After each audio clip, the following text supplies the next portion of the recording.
Moonbeam City returned this week with an all-new episode entitled Lights, Camera, Re-Action. It finds Dazzle and Crystallis overseeing the 8th annual Moonbeam City's mandatory child rave, because if we don't teach our kids to rave responsibly, who will, right? As I mentioned last week, this show is just a visual tour de force, very reminiscent of like some Nagel artwork or the stuff you would see on the Duran Duran album covers like Rio. When Dazzle stops a bike theft, he ends up becoming the focus of Crime Zappers, a true crime / unsolved mystery style reenactment show. But of course, Dazzle can't be happy with the TV show as it is. Oh no. He starts demanding more and more money as well as more creative control to bring the events to life the way he wants them to. To do this, he ends up taking money from a crazy foreign, almost Canon Films type guy and agrees to use his son-in-law to film a Terry Gilliam style epic in a war-torn desert nation. No matter the cost to himself or the crew for that matter, why Dazzle even ends up growing a crazy Kubrick-esque beard in the process. Yeah, we're only 2 episodes in now, and Moonbeam City already seems to not exactly be married to the idea of having every episode just spoof 80s cop shows.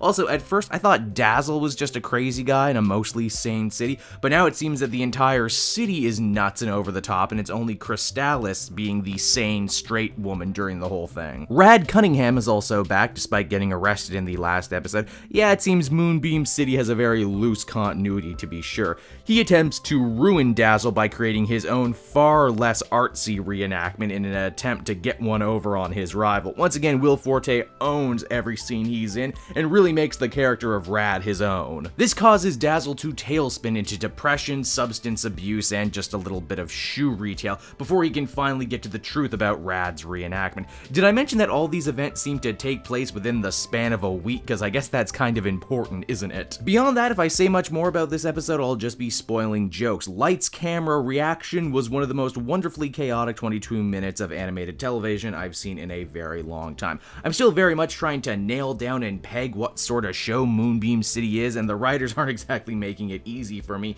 but perhaps that's a good thing. It'll definitely be something to get me coming back. Also, if you're a voiceover snob like myself, then be sure to keep your ears open because there's more than a few good cameos going on here. Overall, I laughed a hell of a lot in this episode, which is why I give it a much deserved 8 out of 10.